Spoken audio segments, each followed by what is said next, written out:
네. 오늘은 12과 고난도 포함되는 하나님의 계획이에요.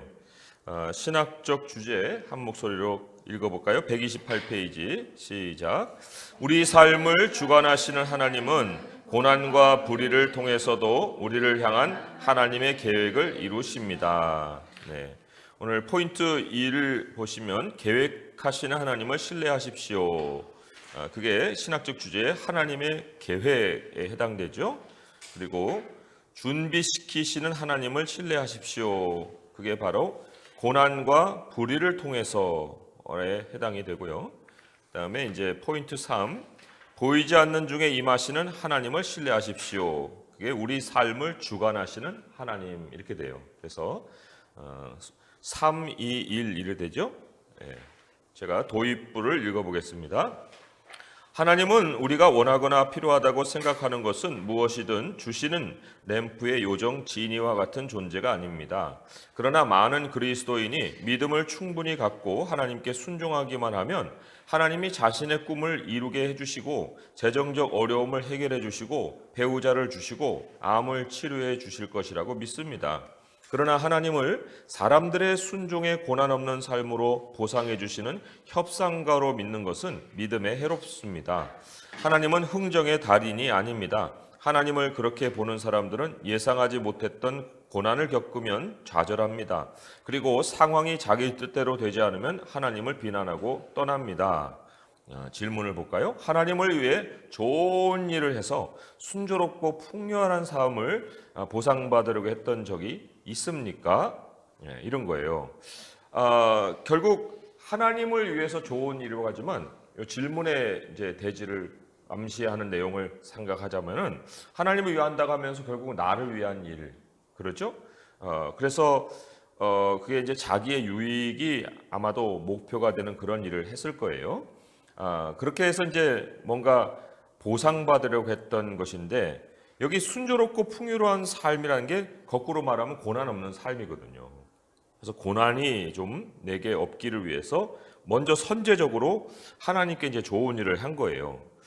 그런데 우리가 여기서 그 정의를 내려야 될 것이 이제 선한 일에 대한 겁니다. 선한 일. 과연 내가 정말 행한 일이 선하다 할 수 있는 일이냐 할 때 우리가 그 몇 가지 이제 성경의 그 참고 구절을 통해서 정의를 해보겠습니다. 요한복음 10장 32절에 예수님도 선한 일을 행하셨지만 그 선한 일이 뭐 스스로 어떤 동기부여를 해서 하셨던 일이 아니에요. 요한복음 10장 32절의 말씀 우리 찾아서 한번 같이 읽어볼게요. 시작. 예수께서 대답하시되 내가 아버지로 말미암아 여러 가지 선한 일로 너희에게 보였거늘 그 중에 어떤 일로 나를 돌로 치려 하느냐. 여기 아버지로 말미암아가 이제 from the Father예요. from the Father. 그러니까 아버지로부터 그 근원이 있는 여러 가지 일이에요. 하나님이 시작하신 여러 가지 선한 일. 그래서 선한 일의 첫 번째 정의를 내리자면 그것은 하나님께로부터 오고 하나님이 시작하시는 일이다. 내가 하고자 해서 하는 일이 아니다. 여기에 대해서 더 확증해 줄 수 있는 말씀이 빌립보서 1장 6절이죠. 빌립보서 1장 6절의 말씀이 이렇게 여기는 이제 선한 일이 아니라 착한 일이라고 했지만 똑같은 뜻이에요. 착한 일, 선한 일 다. 1장 6절 읽어보겠습니다. 시작. 너희 안에서 착한 일을 시작하시니가 그리스도 예수의 날까지 이루실 줄을 우리는 확신하노라. 그래서 좋은 일의 정의 첫 번째 하나님이 시작하신다. 또 두 번째로 우리 뭐 정의부터 내리자면은 지혜와 총명이 있는 사람이 선한 일을 할 수가 있다는 거예요. 지혜와 총명. 그런데 지혜와 총명을 어디서 얻느냐 하는 게 이제 문제겠지요. 그런데 그 디모데후서 3장 16절에서 17절의 말씀을 우선적으로 참고 구절을 한번 읽어볼게요. 디모데후서 3장 16절, 17절의 말씀 읽어봅니다. 시작. 모든 성경은 하나님의 감동으로 된 것으로 교훈과 책망과 바르게 함과 의로 교육하기에 유익하니 이는 하나님의 사람으로 온전하게 하며 모든 선한 일을 행할 능력을 갖추게 하려 함이라. 예, 그래서 선한 일을 행하려면은 먼저 능력이 전제가 돼야 되는데 그 능력을 어디서 얻느냐면 성경을 통해서 얻어요. 그리고 성경을 통해서 얻는 능력은 한순간 임하는 통찰력이 아닙니다. 왜냐하면 여기 교훈과 책망과 바르게 함과 의로 교육이라는 것은 과정을 얘기하는 거예요. 성장 과정. 그 성장 과정을 통해서 성경이 우리에게 선한 일을 행할 능력을 갖추어 주는 거예요. 그리고 또 그 야고보서 3장 13절을 봅니다. 야고보서 3장 13절을 보시면 여기 이렇게 기록이 되어 있습니다. 읽어볼까요? 시작. 너희 중에 지혜와 총명이 있는 자가 누구냐? 그는 선행으로 말미암아 지혜의 온유함으로 그 행함을 보일지니라. 그래서 선행이 지혜와 총명의 열매다. 이렇게 성경은 말을 하고 있어요. 그래서 이 하나님께서 주신 말씀의 깨달음을 가지지 아니하고 시작할 수 있는 착한 일은 없다. 자, 그러면 하나님이 시작하십니다. 두 번째로는 지혜와 총명이 있는 자가 선행을 합니다. 자, 그런데 세 번째로는 우리가 무엇을 위해서 선행을 하느냐? 이게 이제 목적이잖아요. 하나님도 목적을 갖고 시작할 거고, 우리도 이제 지혜와 총명이 우리에게 있으면 이제 목적이 생겨서 선행을 할 텐데, 성경이 얘기하는 바 선행의 목적은 구제라는 거예요. 구제. 그래서 에베소서 4장 28절 첫 번째 두 구절을 찾아볼 텐데, 첫째로 에베소서 4장 28절의 말씀이죠. 함께 읽어봅니다. 시작. 도둑질하는 자는 다시 도둑질하지 말고 돌이켜 가난한 자에게 구제할 수 있도록 자기 손으로 수고하여 선한 일을 하라. 그래서 선한 일은 내가 고난 없게 만들려고 내 삶을 위해서 하는 일이 아니고요. 하나님이 우리에게 주신 바 그것을 다른 사람에게 나누어 주는 거, 구제하고 또 베푸는 거, 그게 이제 성경은 선한 일이라고 정의를 하고 있고요. 그리고 또 한 가지 말씀을 하자면 디모데전서 6장 18절의 말씀이에요. 디모데전서 6장 18절의 말씀 읽어봅니다. 시작. 선을 행하고 선한 사업을 많이 하고 나누어 주기를 좋아하며 너그러운 자가 되라. 이 네 가지가 다 동의어예요. 동의어인데 앞에 선행이 나오고 선한 일이 나오지만 그것을 구체적으로 설명해 주기를 나누어 주는 것, 너그러운 자가 되는 것, 이렇게 얘기하죠. 그래서 우리 주님이 이 땅에 오셔서 선한 일을 행하셨잖아요. 그 선한 일의 내용을 한 단어로 얘기하자면 나눔이잖아요. 자신의 생명을 나눠주고 또 모든 그 이후에 영원한 생명에 대한 삶을 우리에게 나눠주셨어요. 그래서도 그게 이제 선한 일인데, 여기 이제 질문에 나오는 이 사람은 그런 목적과는 전혀 다른 고난을 피하고자 하는 선제적인 어떤 방어책으로 좋은 일을 하려고 했다는 거죠. 자, 두 번째 질문이에요. 순조롭고 풍요로운 삶을 위해, 이게 이제 목적이 잘못된 거예요. 순조롭고 풍요로운 삶을 위한다는 건 목적이 될 수가 없는데, 어쨌든 이런 목적을 위해 하나님께 최선을 다했는데도 고난을 당해 분노와 실망을 한 적이 있습니까? 예, 물론 그렇게 실망할 수밖에 없죠. 그래서 가인의 경우를 생각해 보면 제사를 드렸어요. 그런데 하나님이 안 받았어요. 그러니까 막 분노했어요. 그 제사를 뭐 드린다는 것 자체로 아마 가인은 굉장한 자부심을 가질 수도 있었을 것 같아요. 아니, 내가 이만큼의 연보를 하나님께 했다. 뭐 이런 식의 그러기 때문에 거기에 따른 보상을 원했을 텐데 하나님이 안 받았었단 말이죠. 그리고 또 다른 이제 인물로 욥의 아내를 한번 생각을 해볼 수가 있습니다. 하나님이 이렇게 잘해 주실 때는 굉장히 뭐 아무런 그 무대 위에 드러나지도 않다가 굉장한 가정의 어려움을 당할 때는 하나님을 욕을 하고 이제 죽어라 하는 생각, 얘기까지 이제 하고 있는 이런 상황이죠. 그러니까 상황이 자기 뜻대로 되지 않을 때 나는 무엇을 위해 살았느냐 하는 나의 삶의 동기가 드러나는 것 같아요.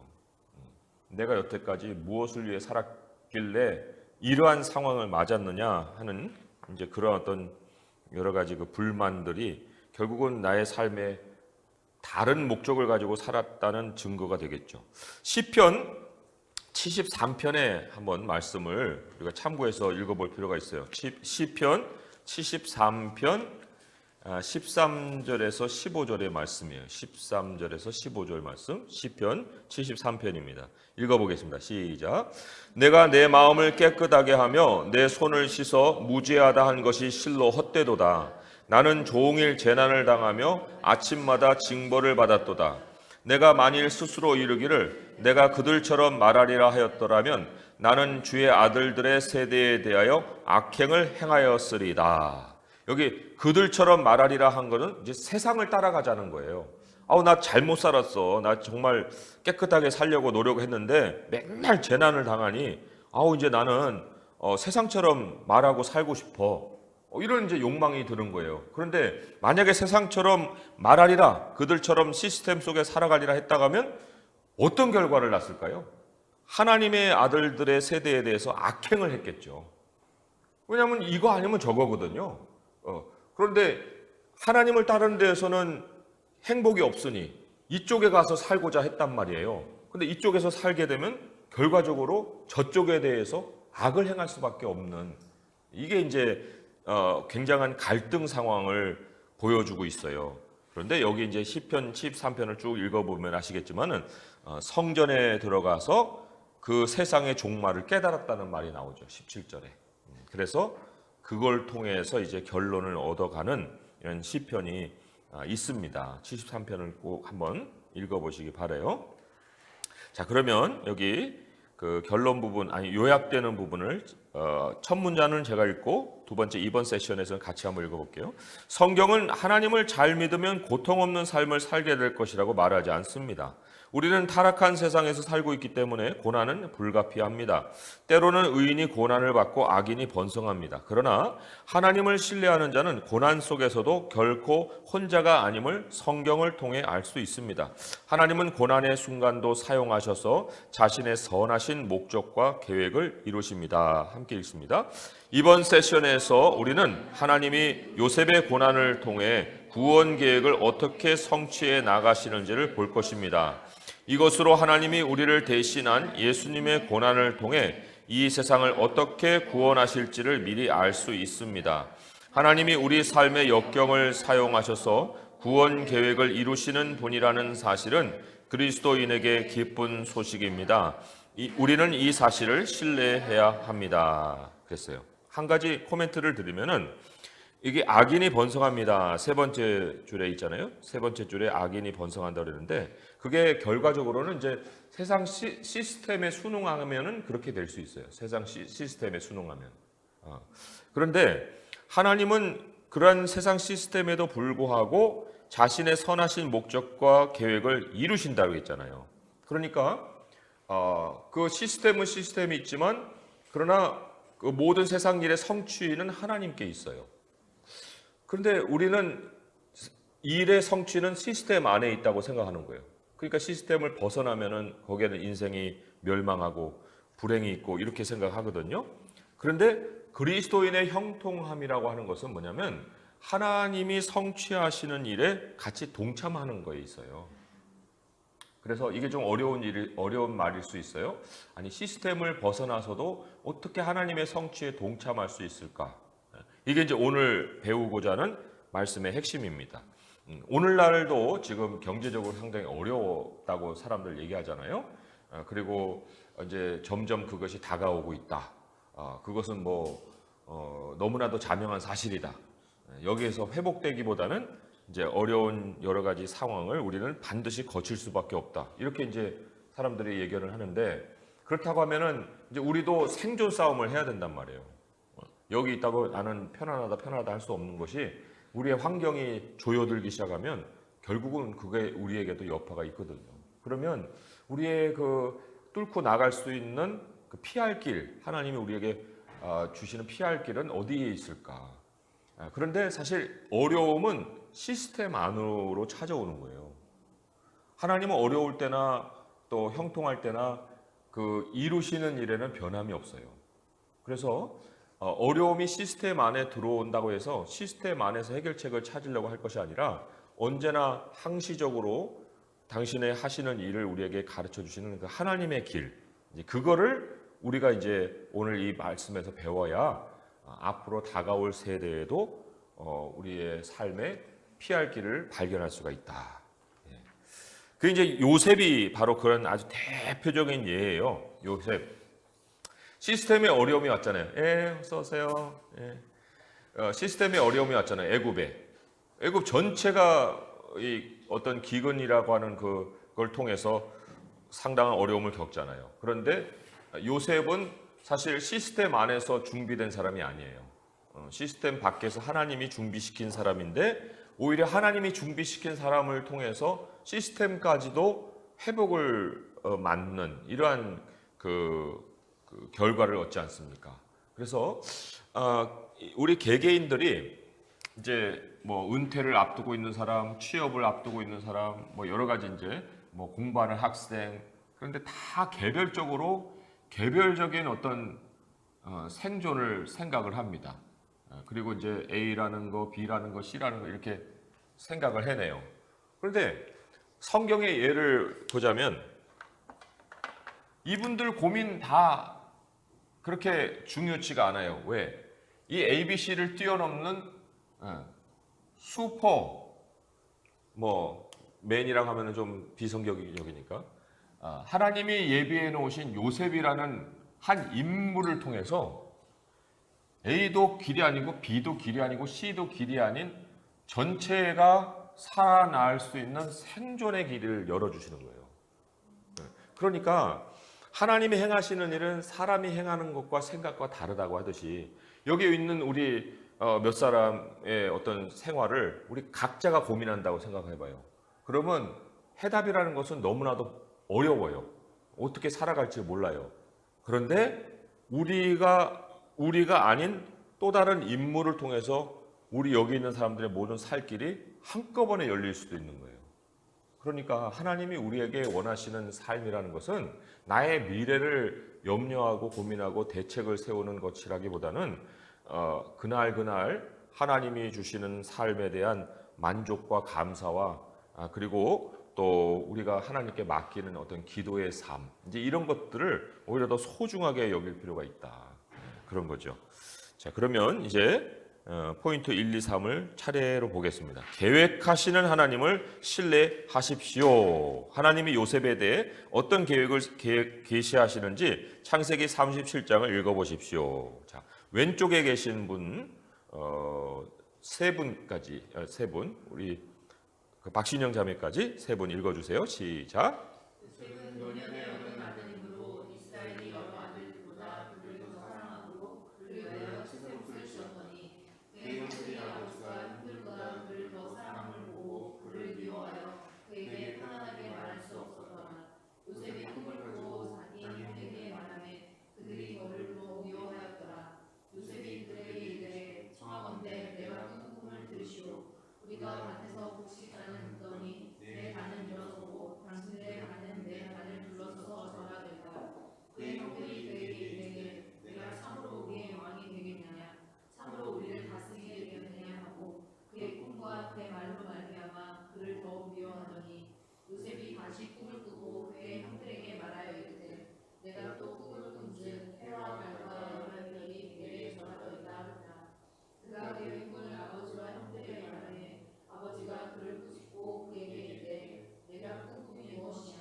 아멘. 야곱은 아들 중에 요셉을 총애했습니다. 사랑하는 아내 라헬이 그의 노년에 낳은 자식이기 때문입니다. 야곱이 요셉에게 입힌 채색 옷이 편애의 증거입니다. 그 때문에 형들이 요셉을 멀리했습니다. 설상가상으로 요셉의 꿈 이야기가 형들을 분노하게 했습니다. 부모와 형들이 자기에게 절하는 꿈을 꾸었다니 형들은 결코 듣고 싶지 않은 이야기였을 것입니다. 본문은 요셉이 가족에게 꿈 이야기를 한 것이 잘한 것인지 잘못한 것인지에 대해서는 말이 없습니다. 그러나 그 꿈은 분명히 하나님의 계획을 나타내는 그림이었습니다. 여기 요한계시록의 가장 중요한 장 하나가 12장이에요. 이 전체 1장에서 22장까지 요한계시록의 절반에 해당될 수도 있어요. 1장 11절, 그다음에 12장에서 22장, 그러니까 중간이죠. 요한계시록에서 가장 중요한 한 장이 바로 12장인데 12장 1절에 하나의 계시가 나옵니다. 12장 1절에 어떤 계시가 나오냐면 한 여인이 나와요. 한 여인이 나오는데 해를 옷 입고 있어요. 해를 옷 입고 있어요. 그리고는 달을 딛고 서 있습니다. 그죠? 해를 옷 입고 달을 딛고 서 있으면서 별 면류관을 쓰고 있어요. 이게 요셉의 꿈에 등장을 하는 거예요. 요셉의 꿈에 해와 달과 12별이 나옵니다. 11별이 나오고 다른 한 별은 요셉 자신이니까 다 합치면 사실은 12별이라고 볼 수 있는 거예요. 11개 플러스 요셉이었으니까요. 그러면은 지금 이 한 여인이 해를 옷 입고 그 다음에 달을 밟고 있으면서 그 12별을 면류관을 쓰고 있거든요. 이게 누구냐면 이게 이스라엘이에요. 그리고 해산의 고통을 느끼고 있어요. 이게 이제 여기서 누가 나오냐면 예수 그리스도를 탄생시키는 구약의 이스라엘을 상징하는 거예요. 이게 이제 사실은 교회라고 볼 수가 있죠. 왜냐하면 예수 그리스도를 낳고 난 다음에 이제 사탄이 이 여인을 해하려고 할 때 여인이 광야로 이제 하나님이 예비하신 곳으로 도망치거든요. 그러니까 요셉이 단순히 그냥 해, 달, 12별의 꿈을 꿨다 이게 아니라 하나님이 요셉을 통해서 이제 교회에 대한 미래의 계획을 보여주신 거예요.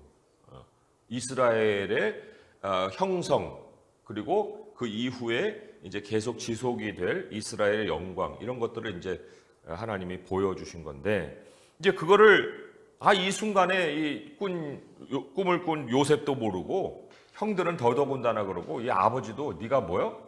우리가 너한테 절해? 막 이런 식으로 이제 그 노한 그런 감정적인 모습을 우리가 만날 수가 있죠. 자, 그런데 여기 질문이 이렇습니다. 요셉이 가족에게 자신의 꿈을 이야기한 것이 정당했다고 생각합니까? 오만했다고 생각합니까? 했는데 아니 뭐 적어도 가족이라면 꿈 얘기 못해요? 무슨 뭐 오만하고 겸손하고 그런 걸 떠나서 꿈 얘기는 할 수 있잖아요. 그리고 지금 요셉이 팩트를 얘기한 거예요. 사실을. 그거를 막 부풀려서 얘기한 게 아니라 팩트만을 얘기했다는 것은 정당한 거예요. 이제 오만함이라는 것은 이제 굉장히 건방진 거잖아요. 거만하고. 그런데 여기 뭐 잘난 체 했다라기보다는 뭐 팩트를 얘기한 것인데 이제 해석에 따라서 지금 이렇게 평가를 받은 거죠. 네가 누군데 뭐 내가 아버지와 내 어머니가 내 형들과 너에게 절하겠느냐 뭐 이런 식으로 그런데 이제 마지막에는 그 야곱이 그 말을 간직해 두었더라 이런 말씀이 있거든요. 그러니까 우리가 그 어떤 많은 것들에 대한 어떤 외형적인 것에 굉장히 그 신경을 많이 쓰고 또 그것에 대한 즉각적인 판단에 또 여러 가지 말들을 할 수가 있는데 하나님께서 우리에게 성경을 통해서도 마찬가지예요. 항상 내용의 의미를 두기를 원하세요. 내용의 의미를 두고 그거를 한번 생각을 해보고 하기를 원하시죠. 그러니까 이 겸손이냐 오만이냐 이런 어떤 태도적인 것을 가지고 자꾸 따지지 말고요. 그 사람이 전하려는 어떤 내용은 과연 무엇이었느냐 이거를 우리가 더 잘 귀담아 들을 필요가 있다는 거예요. 그래서 이제 그런 것들은 이제 우리 기아대책 안에서 서로 그 업무적인 관계를 통해서도 아마 이제 좀 돌아볼 필요가 있지 않나. 왜냐하면 그 업무를 담당하는 책임자의 말보다는 업무를 담당하는 책임자의 태도 때문에, 그리고 또 그 말에 어떤 그 무슨 다른 의도가 있을까 싶어서 그거 가지고 이제 시비를 걸기 시작하면 내용에 대한 것은 온데간데 없고 그 엉뚱한 걸 가지고 이제 시비가 붙을 수 있거든요. 그런데 이제 여기에서는 우리 하나님께서 계획을 그렇게 나타내 주심으로 인해서 이제 앞으로 행하실 일들을 가르쳐 주셨죠. 근데 사람은 태도 때문에 그걸 못 받아들이고 있는 이런 상황이에요. 자, 그러면 제가 읽어볼게요. 요셉의 꿈에서 시작된 하나님의 계획이 성취되기까지의 여정은 길고 고되었습니다. 이제 길다는 게 굉장히 의미가 있는 말이에요. 여정은 길고 고대했습니다. 요셉의 꿈이 어떻게 해서 창세기의 결론을 위한 무대가 되었는지가 중요합니다. 지금까지 살펴보았듯이 아브라함의 후손을 통해 온 세상을 축복하는 것이 하나님의 중요한 계획입니다.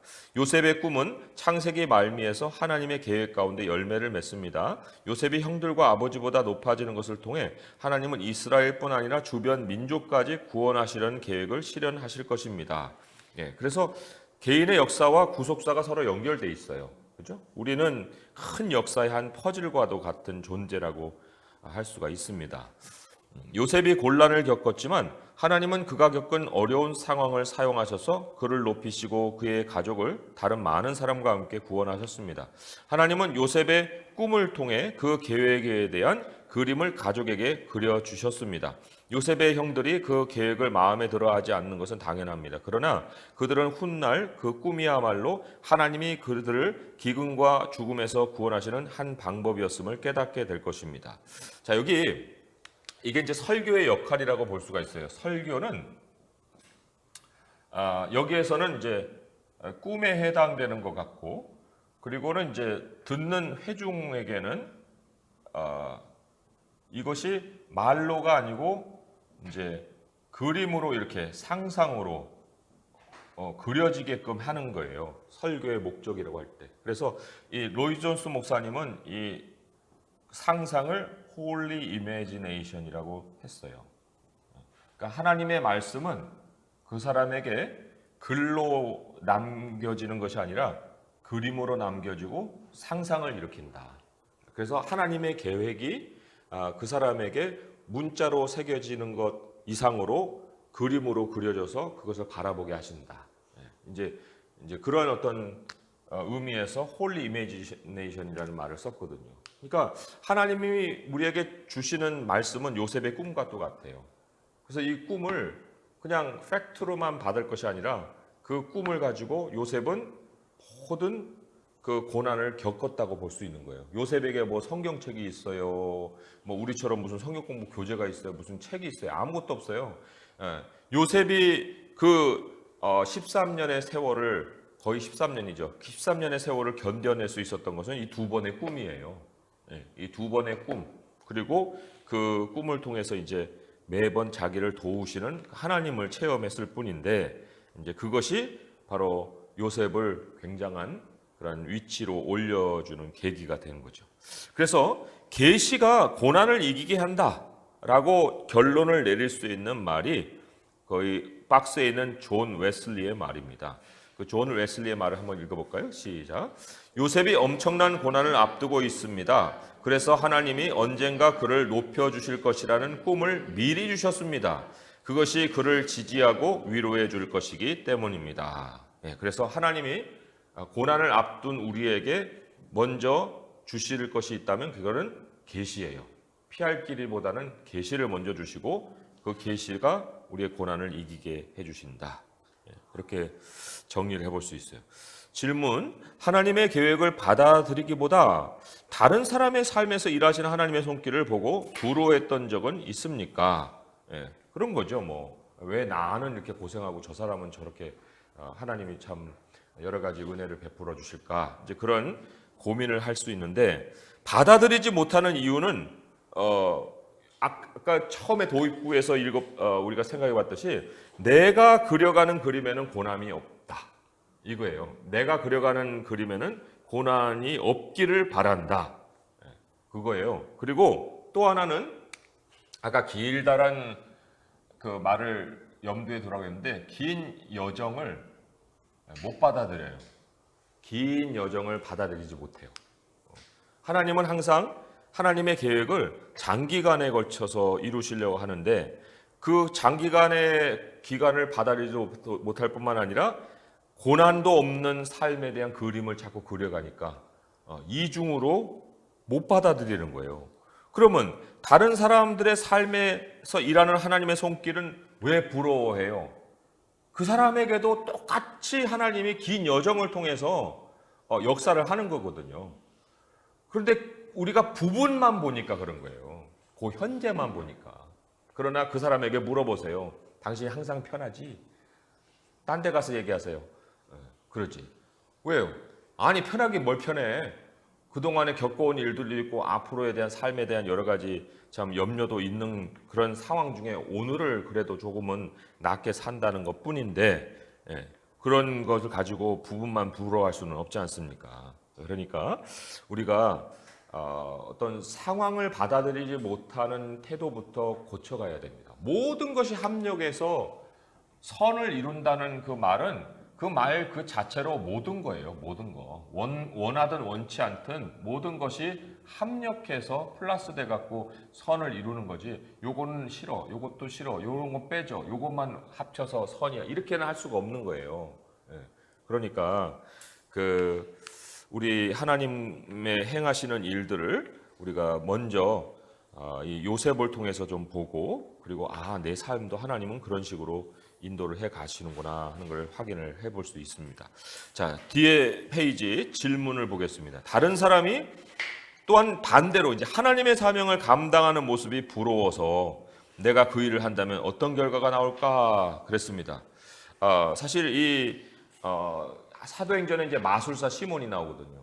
근데 이제 베드로나 이런 사람들이 막 귀신도 쫓고 막 은사도 행하니까 그거 나 좀 할 수 있도록 좀 허락해 주세요.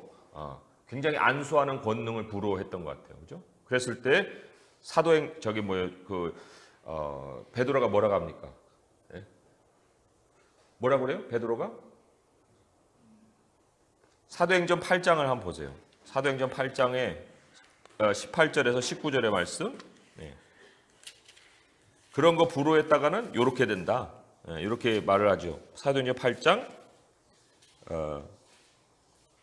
18절에서 20절의 말씀 시작. 시몬이 사도들의 안수로 성령 받는 것을 보고 돈을 들여 이르되 이 권능을 내게도 주어 누구든지 내가 안수하는 사람은 성령을 받게 하여 주소서 하니 베드로가 이르되 내가 하나님의 선물을 돈 주고 살 줄로 생각하였으니 내 은과 내가 함께 망할지어다. 망하는 거예요. 그러니까 우리가 다른 사람들에 대해서 부러워하는 모습이 내게도 있었으면 하지만 그러나 그것은 결국은 이 시몬과 같은 극단적인 예로 보면은 망하는 길이죠. 망하는 길. 그렇다고 해서 요셉이 되고 싶은데 요셉의 어느 단계 요셉이 되고 싶으세요? 네? 잘 나갈 때 마지막 30에 총리 된 것만 이제 우리는 똑 따먹으려고 하죠. 그러나 그 이전에 요셉도 될 수 있을까? 그 이전에 요셉이 되려면 종으로 팔려야 됩니다. 그리고 모함도 받아야 됩니다. 그리고 감옥에도 갇혀야 됩니다. 그러니까 이 과정이 없는 현재라는 게 있을 수 있어요? 없지요. 그리고 우리가 어떤 사람을 부러워할 것이 아무 이유가 없는 것이 이런 거예요. 하나님의 계획을 이제 우리가 한 긴 선으로 생각을 하자면은 긴 선이에요. 근데 이 긴 선이 될 수 있기 위해서 하나님이 사실은 몇 사람의 인생을 사용할 때가 있습니다.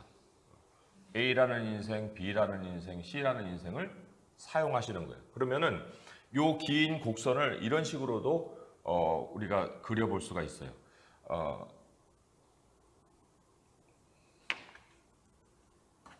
여기까지고 여기는 이렇게 점선으로. 그래서 여기까지는 A라는 사람이 굉장히 부각이 돼요. B라는 사람은 보이지도 않아요. 그런데 이 시점에서 A는 무대에서 사라지고 B라는 사람이 무대에 등장을 합니다. 우리는 언뜻 볼 때 인물이 교체된 것으로 생각을 하죠. 그죠? 그래서 이때는 A를 불허하고 이때는 B를 불허하고 그래서 자꾸 이제 인물만 불허하기가 쉽지만 사실 이거는 인물의 교체가 아니라 과정의 교체라고 볼 수가 있어요. 이 사람은 여기까지만 살고 이때부터는 이 사람이 그 일을 이뤄가는 거예요. 과정의 교체. 그러니까 우리가 이 사람을 이때에 다 평가할 것도 아니고 이 사람을 이때에 부러워할 것도 아니라는 거예요. 기아대책에 이제 어떤 자리가 있습니다. 그 자리에 A라는 사람이 있다가 그 사람이 이제 퇴직하고 나가고 B라는 사람이 왔어요. 그러면 굉장히 이 사람은 뛰어나다고 생각하고 막 평가를 해줍니다. 그러면 이 사람이 이 사람과 비교해서 아무것도 아니냐? 그게 아니거든요. 이때는 이 사람이 필요해서 여기까지 달려온 거고 이때는 이 사람이 필요해서 여기서 달려가는 것뿐이지 어떤 인물과 비교해서 누가 우월하고 누가 낫다는 것을 할 수 없어요. 그게 하나님께서 그래서 모든 것이 합력하여 선을 이룬다는 말이에요. 그러니까 우리가 이제 세상식의 시스템으로 보면은 저 사람은 일을 못해. 그러니까 저 사람 그냥 뭐 속된 말로 잘라버리고 다른 유능한 사람을 모셔야겠다 해서 이제 그 사람을 모시잖아요. 근데 사실 그런 것은 목적도 잘못됐을 뿐만 아니라 그렇게 해가지고 바꾼다고 해서 그것이 개선이 되는 게 아니거든요.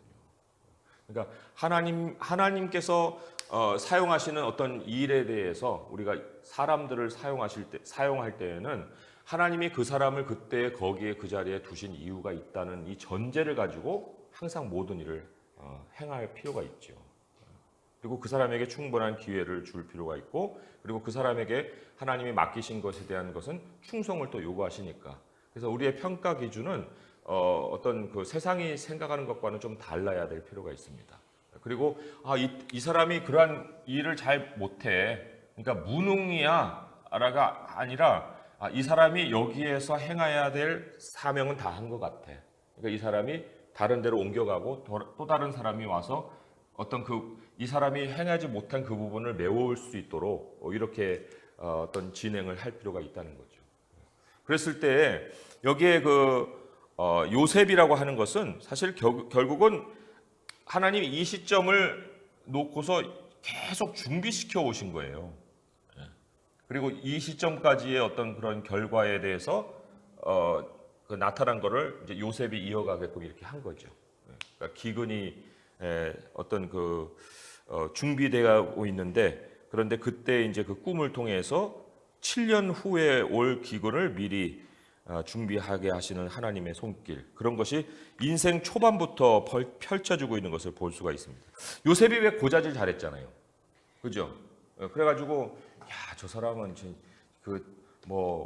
잘 될 인물은 떡잎부터 알아본다는데 저 떡잎부터 그냥 다 노래가지고 저 어떻게 참 큰 인물이 되겠냐 이렇게 생각하겠죠, 그죠? 어떻습니까? 요셉의 어릴 때의 모습이 부정적이에요, 긍정적이에요? 부정적이에요? 긍정적이에요. 거기에서 어떤 긍정적인 걸 찾아볼 수 있겠어요? 아빠한테 가서 고자질하고 엄마한테 가서 고자질하고 그런 고자질로만 생각한다면 부정이죠, 그죠? 네, 부정이에요. 그런데 요셉은 경영 능력이 있는 거예요. 형들의 하는 일을 보고 평가하고 그리고 그거를 어떤 식으로 개선해야 될지에 대한 아이디어를 하나님이 계속해서 주시는 거예요. 스스로는 일을 안 하죠. 그러나 다른 사람의 일에 대한 굉장히 간섭을 한단 말이에요. 그러니까 형들이 미워하는 거예요. 관리직에 있는 사람 치고 욕 안 먹는 사람 어디 있어? 욕을 많이 먹죠. 그러나 그거는 그 사람에게 그런 능력을 주셨기 때문에 눈이 보이는데 어떻게 할 거예요? 그럼 어린 아이니까 그걸 그런 식으로 부모한테 이제 고자질한 것뿐이지 요셉은 아예 어렸을 때부터 하나님이 미래의 애굽의 총리로 준비를 시키는 거예요. 그게 굉장한 장점이거든요. 그래서 참 눈에 나는 일을 한다고 해서 그 사람에게는 하나님이 없다. 그렇게 평가할 것이 아니라 그거에 굉장한 장점을 가지고 있기 때문에 뭔가 하나님이 사용하실 그릇이다. 이렇게 이제 평가를 해줄 수 있겠죠. 자, 준비시키시는 하나님을 신뢰하십시오. 두 번째 포인트입니다. 연습이나 훈련을 좋아하는 사람은 드물 것입니다. 훌륭한 야구 선수는 경기에 나가기 전에 지독한 훈련을 합니다. 땀을 비오듯 흘리며 달리고 손바닥에 지문이 없어질 정도로 야구 방망이를 휘두릅니다. 고된 훈련으로 낙오자가 생기기도 합니다. 그러나 출전 선수 명단에 내 이름이 있고 글러브를 끼고 그라운드에 나가고 게다가 내가 친 공으로 팀이 득점까지 한다면 훈련의 괴로움은 어느새 사라져버리고 훈련의 열매로 인한 기쁨만 가득할 것입니다. 고된 훈련과 즐거운 경기 사이의 상관관계는 무엇일까요? 전자는 후자에 대한 준비입니다. 고된 훈련에 지친 경험이 없다면 훌륭한 선수가 되지 못할 것입니다. 감독은 선수들을 연습이라는 어려움 속으로 몰아넣어 그들이 경기장의 스타가 될 수 있도록 준비시킵니다. 자, 질문이에요. 무언가를 준비하려고 몸을 단련하거나 절제해 본 적이 있습니까? 그 과정이 나를 어떻게 변화시켰습니까? 했는데 몸을 단련하거나 이제 절제했다는 걸 이제 요셉과 한번 적용시켜 보는 거예요. 요셉과 적용시켜 볼 때 그 팔린 후부터 사실 굉장히 어려움을 많이 겪습니다. 그래서 그 보디발 집에서 겪었던 그 어려움도 아시죠? 그리고 감옥살이 했던 어려움도 아시죠? 그런 어떤 여러 가지 단련 과정을 통해서 요셉이 도대체 어떤 모습으로 변화되었을까 하는 거예요. 그런데 계속해서 그 반복되는 말씀이 창세기 39장 2절에서 3절의 말씀에 나옵니다. 창세기 39장 2절에서 3절의 말씀에 이렇게 기록이 되어 있어요. 한번 읽어볼게요. 시작. 여호와께서 요셉과 함께 하심으로 그가 형통한 자가 되어 그의 주인 애굽 사람의 집에 있으니 그의 주인이 여호와께서 그와 함께 하심을 보며 또 여호와께서 그의 범사에 형통하게 하심을 보았더라. 여기 범사에라는 말이 나오죠. 그러니까 요셉의 고난은 범사에 하나님을 붙드는 어떤 연단이었다고 볼 수 있습니다. 범사에 이 일도 해보고 저 일도 해보고 하는데 계속해서 우리 요셉은 하나님을 붙들며 살았다는 거. 그게 이제 요셉을 과정 속에 변화시킨 일이라고 볼 수가 있습니다. 그래 이 로마서 5장 3절 4절에 보면은 거기 이제 과정이 잘 기록이 되어 있는데 그것도 한번 찾아볼게요. 로마서 5장 3절에서 4절의 말씀이에요. 읽어봅니다. 시작. 다만 이뿐 아니라 우리가 환난 중에도 즐거워하나니 이는 환난은 인내를, 인내는 연단을, 연단은 소망을 이루는 줄 알미로다. 여기에 환난, 인내, 연단, 소망이에요. 환난이 있으면 우리는 소망으로 해결책을 찾으려 하죠. 그러나 하나님은 두 개의 과정을 거치게 하십니다. 그 중에 가장 참 중요한 것이 인내라고 볼 수가 있어요. 인내는 그 말 그대로 참아내는 기간이에요. 참아내는 기간. 이거는 절대적으로 시간이 필요해서 우리에게 주어지는 어떤 모습이라고 볼 수 있습니다. 뭐 24시간 기다리면 된다. 그런 거는 인내를 만들어내지 못해요. 그러나 인내가 생기기 위해서 하나님이 절대적으로 우리에게 허락하시는 것이 기간이에요. 이 기간은 상당히 장기간이라고도 볼 수가 있습니다. 그러면 여기를 통해서 뭐가 생기냐면 연단이라고 했는데 연단이 캐릭터, 성품이라고 볼 수가 있어요. 이 성품이 만들어지는 거예요. 성품이. 그러니까 사람의 성품은 이렇게 해서 빨리빨리 해결되는 것으로는 사람의 성품이 만들어지지 않고요. 하나님을 기다리고 바라는 그 기간을 통해서 성품이 만들어지는 거예요. 그러니까 요셉의 성품은 바로 인내가 만들어낸 결실이고 그 인내는 절대적인 환난의 기간이 흘렀기 때문에 만들어진 일이다. 그리고는 결국은 하나님은 소망을 이루어 주셔요. 그러나 우리가 바라는 소망이 아니라 하나님이 정해 놓으신 소망으로 우리를 이끌어 가시는 거죠. 그리고 여기 환난은 인내를 낳고 인내를 환난은 인내를, 인내는 연단을, 연단은 소망을 이루는 줄 암이라 했는데 한국 성경이 이루는 줄이라고 나왔지만은 영어 성경이 계속 4번이나 produces 그래서 산물을 내듯이 결과물을 내듯이 그거를 낸다 이렇게 얘기합니다. 순서적으로 낸다는 거예요. 환난에서 인내라는 추수를 거두고 인내라는 추수를 통해 인내 속에서 연단이라는 추수물을 거두고 연단이라는 밭 속에서 소망이라는 추수물을 거둔다. 이렇게 이제 말을 하고 있습니다. 자, 그리고 이 절제라는 것이 얼마나 중요한가 하는 것 한 가지만 더 말씀을 드릴게요. 무언가를 준비하려고 몸을 단련하거나 절제해 본 적이 있습니까? 했는데 이 사도 바울이 굉장히 짧은 시간에 복음을 설명한 적이 있어요. 그 이제 벨릭스 각하 앞에서 복음을 설명한 적이 있습니다. 그러면 이제 핵심을 전했을 거 아니에요, 그죠? 왜냐하면 긴 시간이 주어진 것이 아니니까. 그런데 거기에 그 ABC로 세 가지로 복음을 딱 요약을 했어요. 근데 이 B를 우리가 주목해 볼 수 있는 것이 이 앞에 있는 것은 의이고 뒤에 있는 것은 다가올 심판이에요.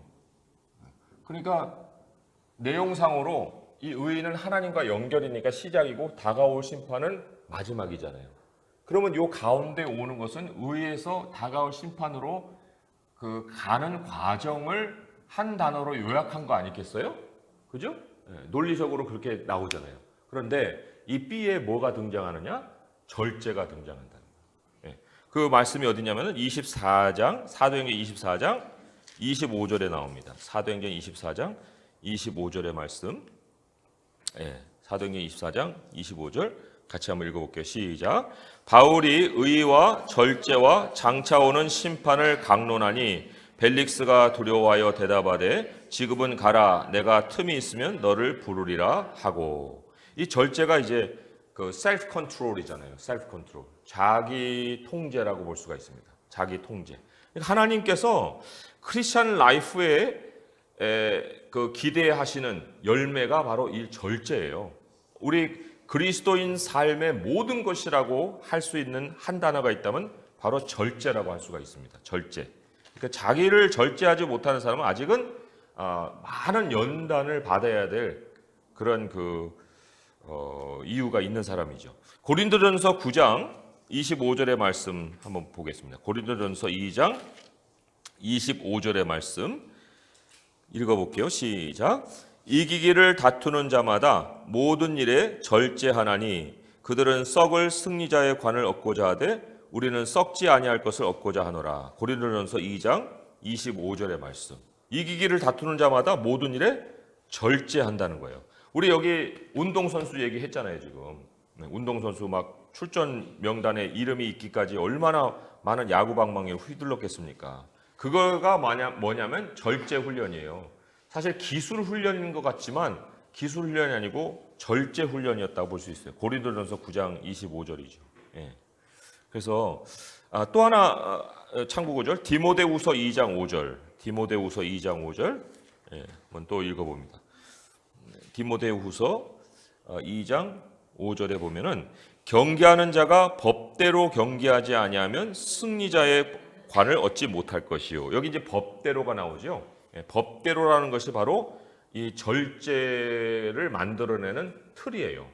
법대로라는 것이.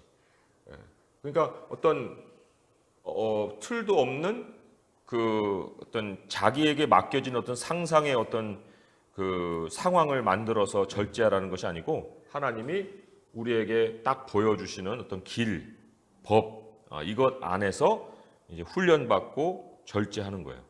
그러니까 요셉에게는 이제 그것이 자신에게 주신 어떤 꿈이라고 볼 수가 있습니다. 요셉은 뭐 그 상황에서 벗어난다고 하는 것의 소망을 다른 데다 둘 수가 없었던 인물이라고 볼 수 있죠. 자, 그러면 하나만 더 절제에 대해서 하나만 더 하죠. 절제를 하기 위해서 그러면 이제 끊어야 될 어떤 항목들이 있습니다. 분명히 내가 나를 통제하기 위해서 그 중에 굉장히 중요한 거 세 가지가 있어요. 이 세 가지에 해당되는 사람은 앞으로 이제 엄청난 훈련이 기다리고 있는데 여기 계신 분들은 다 첫 번째 항목은 아니야. 왜냐하면 술이에요, 술. 술을 끊어야 돼요.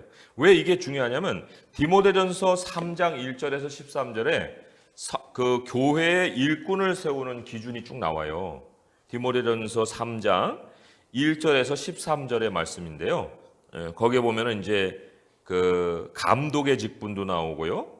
집사의 직분도 나와요. 그런데 거기에 공통점으로 세 가지를 꼽아보면은요. 첫 번째가 술이에요, 술. 술을 즐기거나 술에 임박인 사람들은 뽑지 않아요. 왜? 절제가 준비가 안 돼 있어요. 자기를 통제하지 못해요. 술 마시면 어떻게 됩니까? 난잡해지고 자기 인격이 아닌 숨은 헐크가 드러나잖아요. 그러니까 그런 사람은 일꾼으로 안 사용하거든요. 또 하나는 뭐냐면 말이에요, 말. 말인데 어떤 말이냐면 다툼의 말이나 한 입으로 두 말 하는 거나 모함하는 말. 이런 말이 있는 사람은 반드시 하나님이 절제에 훈련을 시키십니다. 그 사람을 크게 사용하지 않아요. 절대로 사용하지 않습니다. 말, 그러니까 다툼이나 일구이연이나 모함이에요. 다툼이나 일구이연이나 모함. 또 세 번째로는 하나님이 돈을 보십니다. 돈.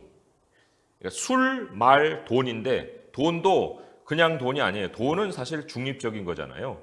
그런데 여기 지금 나오는 바 이를 탐한다는 거예요. 돈을 우선해 두는 거. 이런 사람은 하나님이 반드시 절제의 훈련을 시키신다. 술, 말, 돈.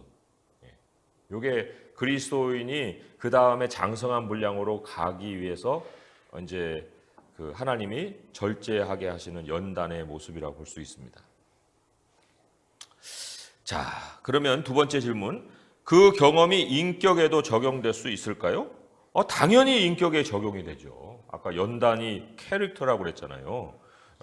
그런데 이 캐릭터 중에서도 어떤 캐릭터가 가장 중요할까? 인내를 통해서 이제 자기를 절제하는 사람이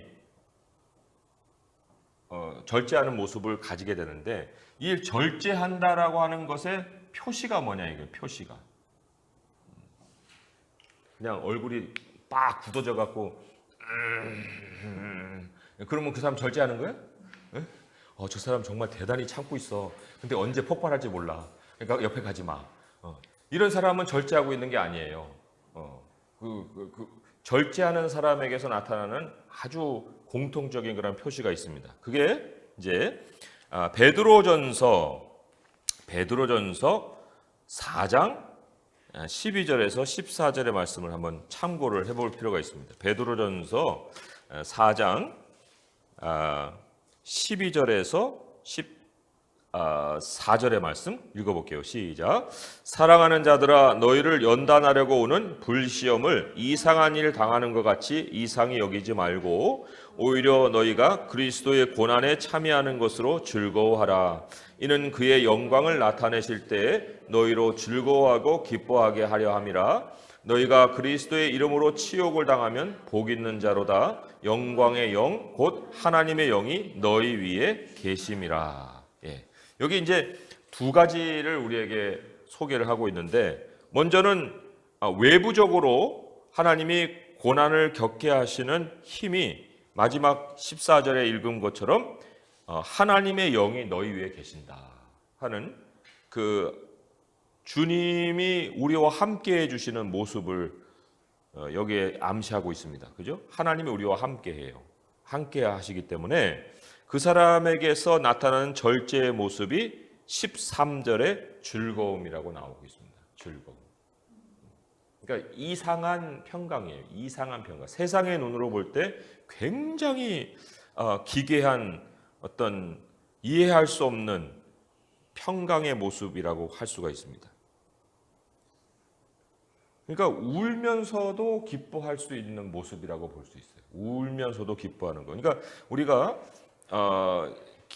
기도의 울음은 사실은 우리에게 기쁨으로 찾아드는 그런 그 영적인 체험이라고 볼 수 있죠. 영적인 체험. 그러니까 절제를 하는 사람에게는 결코 그 자기를 억누르지 못하는 어떤 극한 상황으로 몰려서 이제 막 자기를 꼭 참아내는 이런 게 아니라 정말 자원하는 기쁨이 있는 거예요. 요셉이 맨 끌려다니면서 그 순종하며 사는 거 아니잖아요. 자원에서 나서서 그 일들을 아주 그냥 그 자기가 처리해주고자 하는 그런 마음을 가지고 항상 살았거든요. 그게 바로 변화된 인격이라는 거죠. 변화된 인격. 그리고 변화된 인격은 영적인 체험으로 일어난다. 하나님의 영이 함께 해준 것처럼 그 하나님의 영이 우리를 도우셔서 그러한 모습을 가지게 한다는 거예요. 자, 133페이지 위에 읽어볼게요. 멋진 미래가 우리를 기다리고 있습니다. 그 미래를 위한 어떤 준비가 필요한지 하나님이 가장 잘 아십니다. 하나님의 기업을 받기에 합당한 그리스도의 형상을 본받으려면 무엇이 필요한지도 잘 아십니다. 그래서 때로 우리는 역경이나 고난으로부터 즉시 구하지 않으시고 내버려 두십니다. 위험과 괴로움과 결핍 가운데 놓아둠으로써 우리를 위해 준비한 축복을 누리게 하십니다. 요셉의 삶에서 이 진리를 볼 수 있습니다. 요셉은 형들의 손에 큰 고난을 당했지만 하나님은 자신의 계획을 위해 요셉의 고난을 사용하셔서 요셉을 준비시키셨습니다. 경영인으로서 준비를 시키신 거예요. 자, 그러면 거기에 있는 본문을 우리 아까 이제 남은 네 분이네. 한 분이 더 해주셨네. 예, 네 분 읽어주세요. 시작.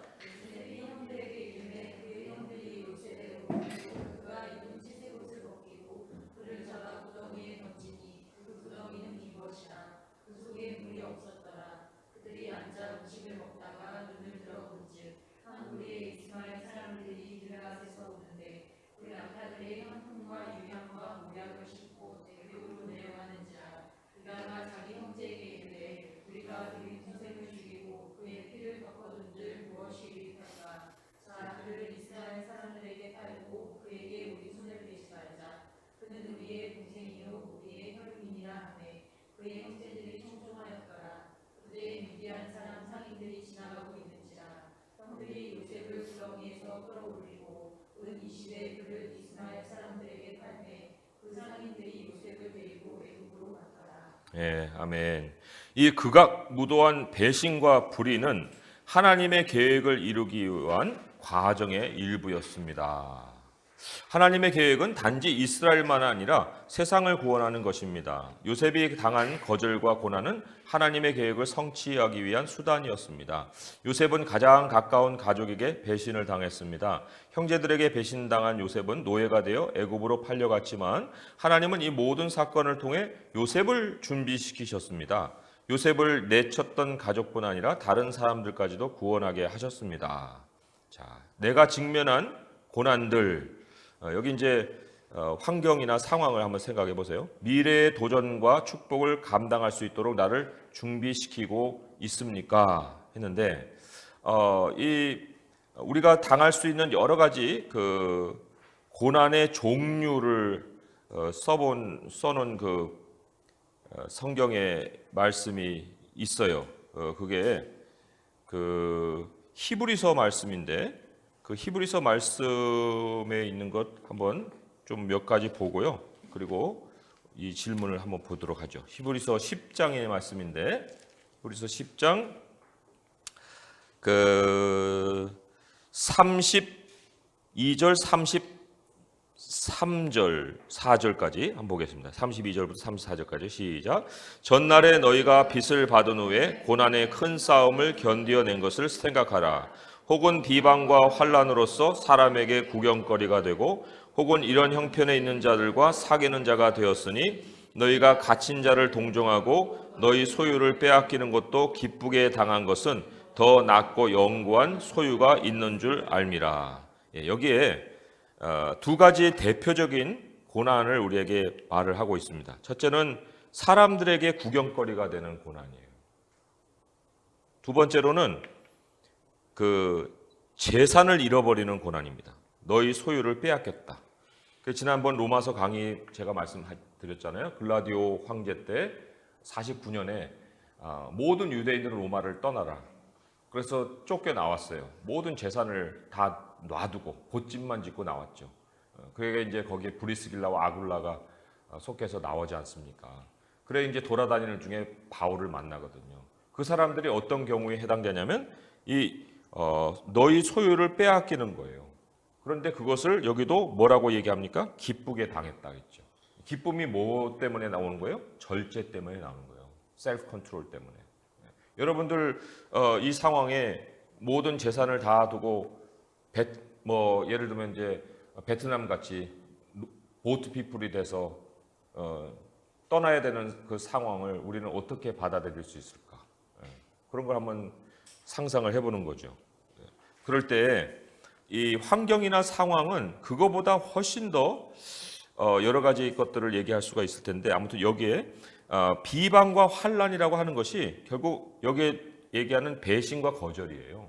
배신과 불의, 여기 형제들이 요셉을 팔아먹을 때 배신과 불의라고 얘기했지만 어쨌든 그게 이제 사람들로부터 당하는 여러 가지 비방과 환난과 또 그 구경거리가 되는 이런 거죠. 그러니까 관계적인 어려움과 물질적인 어려움이 우리에게 찾아올 수 있는 아주 대표적인 그러한 어려움이라고 볼 수가 있습니다. 그런데 왜 요셉이 이것을 겪었을까 하면 요게 이제 앞으로 애굽 사람들이 겪게 될 어려움이에요. 미래의 어려움. 애굽 사람들이 기근 중에 이제 바로의 노예가 되거든요. 노예가 됩니다. 다 팔고 이제 바로의 종이 되거든요.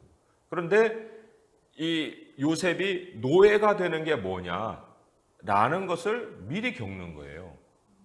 그래서 요셉이 그들을 다룰 때는 바로의 노예로 완전히 사람의 어떤 그 존재감을 잃을 그런 상황으로 몰아가지 않습니다.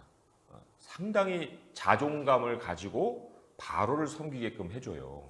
왜냐하면 하나님께서 또한 자기를 그렇게 자존감 있게 보디발 집에서 대우를 해주셨고 감옥에서도 그렇게 대우를 해주셨거든요. 노예로 팔렸지만 그러나 하나님은 나를 노예 취급당하게끔 만들지 아니하시고 그 신분에서도 상당한 어떤 자존감을 누릴 수 있도록 해주셨기 때문에 애굽 사람들이 다 재산을 팔고 그 바로의 종으로 전락을 했어도 그러나 너희들이 추수한 것에 어느 정도 상당량은 너희 가족을 위해서 쓰고 나머지만 그 바로에게 바쳐라 이런 어떤 그 명령을 또 내리거든요. 그러니까 이거는 이해할 수 있는 사람만 할 수 있는 거예요. 그리고 또 이 물질에 대한 거, 아까 이제 관계에 대한 것이 노예로 하나님 그랬지만 물질에 대한 것도 마찬가지예요. 편안하게 생활했잖아요. 채색옷을 입을 정도로 본인이. 그런데 그런 편안한 생활에서 종살이의 변화를 겪고 아무것도 없는 모습으로 팔려갔다는 거. 예. 모든 걸 잃어버리는 심정이죠. 모든 걸 잃어버리는 자의 심정을 본인이 먼저 아는 거예요. 그걸 통해서 이제 앞으로 그 기근을 통한 애굽 사람들의 그 모습도 하나님이 준비시키신 과정이었다 이렇게 볼 수 있죠. 그러니까 애굽인들의 삶을 미리 준비시키신 거예요. 그들의 지도자가 되는 훈련을 하게 하셨다는 거죠. 그러니까 누구의 지도자가 되느냐에 따라서 그들의 현재적인 형편을 미리 겪게 하시는 그 하나님의 손길이 있다. 그래서 이 가운데 이제 기아대책의 회장으로 준비되실 분들이 있을 텐데 그 회장으로 준비되실 분들은 이제 기아대책이 앞으로 걸어갈 미래의 모든 어려움을 미리 겪으셔야 돼요. 그리고 이제 하나님이 딱 준비되어서 너가 이 단체를 맡아라 이제 그렇게 말씀을 하시겠죠. 그러니까 왜 나는 이 부서에서 저 부서로 자꾸 보내고 왜 저번에는 저 일을 하라겠다가 오늘 이 일을 하겠다고 왜 그래? 나를 회장 시키려는구나. 그렇게 생각하시면 되는 거예요. 얼마나 위로가 됩니까? 그죠? 회장은 안 되더라도 어느 상당 지위를 주시지 않겠어요? 그러니까 이 일하고 저 일을 하는 거지. 그렇게 생각하시라고. 제가 엉뚱한 얘기한 거예요? 아니잖아요. 아니 또 이런 단체를 만들어 나갈 수도 있는 거 아니에요. 그러니까 좀 더 크게 생각하세요. 그러니까 내가 경험하는 것은 누군가 다른 사람들 많은 사람들의 경험을 미리 맛보게 하시는 거다. 그렇게 생각하는 거예요. 영적인 지도자가 되는 준비를 하는 거다. 같은 심령을 소유해야만 그 일을 할 수 있잖아요. 그리고 아까 히브리서 10장 34절에 그렇게 있잖아요. 너희가 갇힌 자를 동정하고 함께 느끼고, 또 너희 소유를 빼앗기는 것도 기쁘게 당하였다. 그러니까 같은 심정을 가진 사람들의 지도자가 되는 거예요. 참, 그래서 저도 교회를 순탄하게 이렇게 목회를 했어야 되는데 그렇게 못한 이유는 오늘날의 교회를 위한 어떤 무언가 있지 않을까. 그래요? 네. 어느 부서로? 회장님 되서. 그래요? 그럼 뭔가 1순위네. 후보군 1순위. 네. 회장님. 네. 그래요. 다른 데 가서 그렇게 부르지 말아요. 네, 괜히 오해 사니까.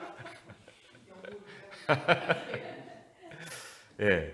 포인트 3. 보이지 않는 중에 임하시는 하나님을 신뢰하십시오. 요셉은 형들에게 배신당해 노예로 팔려갔지만 하나님이 그와 함께 하셨습니다. 형들에게 배신당한 요셉은 노예로 팔려 바로의 친위대장 보디발의 종이 되었습니다. 하나님이 요셉과 함께 하시어 그가 하는 모든 일을 형통하게 하시니 보디발이 그에게 집안일을 모두 맡겼고 하나님이 보디발의 집을 크게 축복하셨습니다. 이것은 아브라함을 축복하는 모든 사람을 축복하겠다는 약속을 하나님이 어떻게 지키시는지 보여주는 예입니다. 그러나 이야기가 전개되면서 상황은 악화일로로 치닫습니다. 전체가 한번 읽어볼까요? 시작.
아멘. 이 사건은 특별한 의미가 있어요. 질문에서 볼 텐데 제가 이어 읽어보겠습니다. 요셉은 보디발의 아내에게 수차례 유혹을 받았지만 모두 거절했습니다. 그럼에도 불구하고 모함을 당해 누명을 쓰고 감옥에 갇혔습니다. 그러나 하나님은 감옥에서도 그와 함께 하셨습니다. 하나님은 그를 버리지 않았습니다. 그는 혼자가 아니었고 하나님은 큰 은혜를 베푸셨습니다. 간수가 모든 죄수를 요셉에게 맡겼고 이번에도 그가 하는 일마다 형통했습니다. 자, 요셉이 유혹을 이기고 승리한 것에서 배울 수 있는 교훈은 무엇냐 하는데, 지금 이 유혹은요 굉장히 특별한 케이스인데 그 함께함이라고 하잖아요. 지금 하나님과 함께했다, 하나님 함께하셨다 했는데 하나님과의 함께하심에 대한 그 사단의 시험이에요. 너가 누구와 함께하느냐, 너의 파트너가 누구냐, 그거에 대한 그 시험이었다는 거죠. 요셉은 함께하는 그 파트너십을 바꾸지 않았어요. 그리고 이 굉장히 중요한 것이 이게 영과 굉장히 우리가 이제 육체와 영 뭐 이렇게 얘기하지만은 육체와 영이 서로 떨어질 수가 없다 할 수 있는 것이 이제 고린도전서 6장의 말씀에서 확인이 되는데, 특별히 그 음행과 관련해서 그렇기 때문에 결혼도 상당한 우리가 의미를 여기에서도 같이 부여할 수가 있어요. 결혼 생활이라는 것이 그냥 남녀가 만나는 것 정도가 아니고요. 그 함께함이라는 것은 이런 의미를 가지고입니다. 고린도전서 6장 15절에서 20절의 말씀 함께 읽어볼게요. 너희 몸이 그리스도의 지체인 줄을 알지 못하느냐? 내가 그리스도의 지체를 가지고 창녀의 지체를 만들겠느냐? 결코 그럴 수 없느니라. 창녀와 합하는 자는 그와 한 몸인 줄을 알지 못하느냐? 일러스되 둘이 한 육체가 된다 하셨나니 주와 합하는 자는 한 영이니라. 음행을 피하라. 사람이 범하는 죄마다 몸 밖에 있거니와 음행하는 자는 자기 몸에 죄를 범하느니라. 너희 몸은 너희가 하나님께로부터 받은 바 너희 가운데 계신 성령의 전인 줄 알지 못하느냐? 너희는 너희 자신의 것이 아니라 값으로 산 것이 되었으니 그런즉 너희 몸으로 하나님께 영광을 돌리라.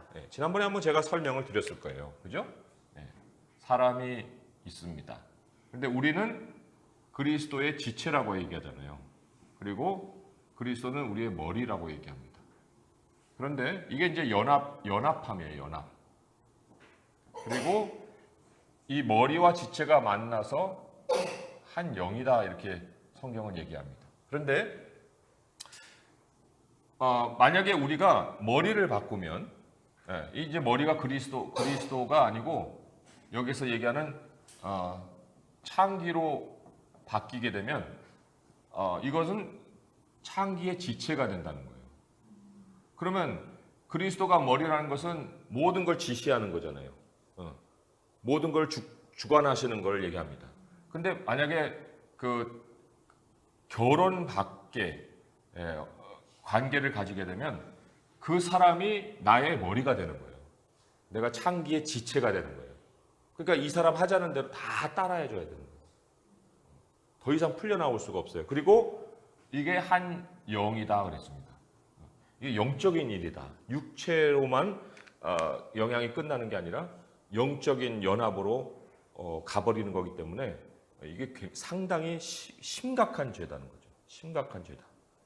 그래서 지금 요셉은 하나님을 머리로 삼았는데, 그래서 자기는 늘 지체다라고 하고 섬기고 살았는데, 그 보디발의 아내하고 만약에 함께하는 일을 했다. 그러면 보디발 아내가 시키는 대로 해야 되는 거예요. 우양우 좌양자면 우양우 좌양자 하는 거예요. 뒤로 돌아오면 뒤로 돌고. 그러니까 아무 일도 못 하는 거예요. 그리고는 그러한 잘못된 연합으로 인해서 이제 그 남편의 시기를 사죠. 그 잠언에 보게 되면 그 남편의 그 질투하는 불은 끌 수가 없다 그랬어요. 죽음이에요, 죽음. 그러니까 우리가 여기와 비슷하게 이제 적용해 볼 수 있는 것이, 하나님은 절대로 우리에게 우상을 섬기지 말라고 얘기합니다. 우상하고 연합되는 자는 그 우상의 영이 되는 거예요. 그 우상이 하자는 대로 이제 지체가 돼주는 거죠. 그렇게 될 때 거기에서부터 이제 하나님이 함께하시고 형통한 게 아니라 그때부터 인생이 꼬이고 재앙이 임하게 되는. 그래서 함께함의 도전이 요셉에게 찾아왔던 최고의 도전이었다. 자, 그런데 이제 여기 두 번째 문단 읽어볼게요. 하나님이 함께 하시면 모함당하거나 감옥에 갇히는 등의 나쁜 일을 겪지 않을 것이라고 생각하는 사람이 많습니다. 만약 하나님이 우리를 위하시면 누가 우리를 대적하리라는 말씀을 성도의 삶에는 역경이 없다는 뜻으로 받아들이기 때문입니다. 그래서 같은 성경에 있는 고난, 기근, 벌거벗음, 위험 등 많은 어려움을 겪게 하실 것이라는 구절은 눈여겨보지도 않고 넘어갑니다. 하지만 이것은 하나님은 나쁜 일이 일어나지 않도록 막아주시는 분이 아니라 나쁜 상황에서도 동행해 주시는 분이라는 것을 의미합니다. 하나님은 우리가 모든 고난과 시험을 안전하게 통과하도록 도우십니다. 그래서 고난이라는 것은요, 세상이 왜곡돼 있어서 우리에게 찾아오는 것이지, 하나님이 일부러 우리를 그 고난 속에 빠뜨리려고 하기 위해서 주시는 것이 아니에요. 그러니까 우리를 통과하게 하시려는 하나님의 그 보호하심, 또 돌보심 이런 것들을 우리가 더 주목해야지 나는 고난 없는 삶을 살고자 한다 이렇게 하면 안 되는 거죠. 그래서 하나님이 안전하게 통과하도록 도우시는 방식이 고린도전서 10장 13절에 피할 길을 내주신다는 거예요. 감당치 못할 시험당함을 허락하지 않으시고 피할 길을 내주신다. 그래서 고린도전서 10장 13절. 자, 질문 이제 볼게요. 하나님이 나와 동행하시지 않는다고 느낀 적은 언제입니까? 반대로 하나님의 임재를 분명히 느낀 적은 언제입니까? 경험을 나눠보세요 했습니다. 우리 하나님의 임재를 동행하지 않는다고 느꼈던 여러 가지 상황을 로마서 아까 중간에 로마서 8장 35절에서 39절에 열거를 했어요. 거기에 이제 7가지가 나옵니다. 7가지가 나오는데 로마서 8장 35절을 보시면은 여기 리스트를 이렇게 볼 수가 있습니다. 35절에 누가 우리를 그리스도의 사랑에서 끊으리요? 환난이나 곤고나 박해나 기근이나 적신이나 위험이나 칼이랴. 여기 이제 환난 우리가 보통 이제 문제가 생겼다, 트러블 그렇죠? 곤고는 어려움이에요. 굉장히 피곤하게 만드는 어려움. 박해는 다른 사람으로부터 오는 핍박이죠. 기근은 이제 돈 없는 그런 상황도 되지만 이제 환경적으로 굉장히 핍절해지는 그런 상황이죠. 적신은 뻘거벗은 몸뚱아리를 적신이라고 합니다. 적신이 나와서 적시로 돌아간다 하는 것처럼, 그러니까 벌거벗겨지는 그런 부끄러움도 당할 수도 있고, 그리고 또 내동댕이 쳐지는, 집에서 내동댕이 쳐지는 그런 모습을 당할 수도 있고, 그다음에 위험과 칼 이런 거 여러 가지예요. 그런 것이 이제 우리에게 찾아올 때 하나님 나하고 동행하지 않으셔 이렇게도 얘기할 수 있고, 또 아까 말씀드린 것처럼 고난이 길어질 때도 이제 그렇게 되는데, 결국 고난을 통해서 은혜를 맛보게 될 때는 어떤 경험을, 어떤 느낌을 받았느냐 하는 거예요. 우리 66장 시편 66편 10절에서 12절의 말씀을 보세요. 참 하나님의 반전이라는 것은 너무나도 시원합니다. 시편 66편 10절에서 12절의 말씀 함께 한번 읽어볼게요. 시작. 하나님이여 주께서 우리를 시험하시되 우리를 단련하시기를 은을 단련함 같이 하셨으며 우리를 끌어 그물에 걸리게 하시며 어려운 짐을 우리 허리에 메어 두셨으며 사람들이 우리 머리를 타고 가게 하셨나이다. 우리가 불과 물을 통과하였더니 주께서 우리를 끌어내사 풍부한 곳에 들이셨나이다. 여기 보면 은을 단련함 같이 했다는 것은 찢기를 제거한다는 거예요. 그러니까 사람에게 있는 찢기를 하나님은 아시죠. 근데 세 종류를 가지고 그 찢기를 제거합니다. 여기에 보면 그물에 걸린다는 것은 상황에 갇히게 만드는 그런 시험입니다. 옴싹달싹 못하는 거예요. 사방이 막힌 벽과 같은 그러한 상황에 하나님이 우리를 두세요. 그리고 두 번째로는 어려운 짐을 우리 허리에 메어 두셨어요. 그래서 가기는 가는데, 요거는 이제 갇힌 건 아니고 가기는 가는데 엄청 힘들어요. 그래서 가장 쉬운 예로 빚이 많다. 그럼 살긴 사는데 이게 사는 것 같지 않고 사는 거예요. 어떻게 갚아야 되냐, 이런 그런 거죠. 그런 또 세 번째로는 사람들이 우리 머리를 타고 가게 하셨다는 건 사람을 통해서 굉장한 어려움을 겪는 거예요. 그러니까 첫 번째 경우 같은 경우는 이제 취업을 못하는 상황이다. 그러면 동서남북이 다 막혀버리는 것 같죠. 그런데 취업을 했어요. 취업을 했는데 엄청 그 회사 일이 어려워요. 그래가지고 아침에 출근하기도 힘들고 퇴근하기도 힘들고, 아무튼 굉장히 어려운 짐을 지고 가게 하시면서 위에서는 막 상사가 나를 갈고, 그러니까 사람들이 내 머리를 타고 올라가서 왜 그랬을까? 그게 바로 내 안에 찢기가 있기 때문이죠. 찢기가. 그 찢기를 걸러내고 난 다음에 하나님이 한순간에 확 열리는 그런 아주 풍부한 곳으로 옮겨주신다. 통과라고 있잖아요. 통과. 그러니까 통과라는 거는 처음이 있고 마지막이 있어요. 그래서 참 하나님이 우리를 끌어가시는 삶의 과정은 우리의 생각이 미치지 못하는 곳에 있습니다. 자, 상황이 좋을 때는 하나님이 함께 하신다고 자랑하고, 오늘 간증할게요. 제가 먼저 할게요. 그러다가 상황이 나쁠 때는 하나님이 떠나셨다고 절망하는 이유는 무엇일까요? 오늘 큐티 안 나가요. 난 기분 나빠서. 그럴 수도 있잖아요. 그죠? 그게 왜 그럴까? 그럴 때 성도의 삶에 역경이 없다고 전제를 하면은 이렇게 되는 거고요. 그리고 우리 복음에 많은 싸움이 있는데 어떤 그 싸움에 대하여서 우리가 회피하고자 할 때 싸움이 있다는 건 알지만 회피하고자 할 때는 또 그런 우리의 감정의 폭이 심해질 수가 있습니다. 그런데 이 복음과 많은 싸움을 통해서 목표에 도달한다는 것이 성경의 가르침이에요. 한번 볼까요? 데살로니가 전서 2장 1절에서 2절입니다. 데살로니가 전서 2장 1절에서 2절의 말씀 한번 읽어볼게요.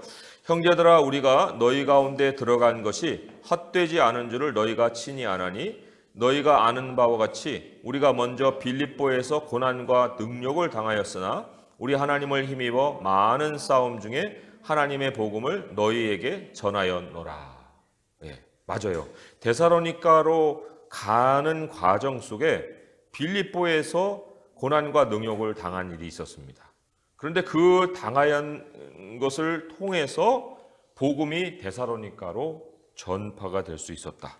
이러니까 어떤 여러 가지 어려움이 닥친다, 그리고 그 중에 있다, 그러면은 우리에게 정해놓으신 어떤 목표에 더 가까이 도달하는 그런 시점이 다가오고 있다. 이렇게 또 결론을 내릴 수가 있겠죠.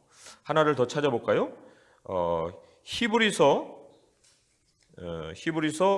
10장, 아까 읽은 부분이 좀 겹치긴 하지만 히브리서 10장 32절에서 39절의 말씀이에요. 히브리서 10장 32절에서 39절의 말씀 함께 읽어보겠습니다.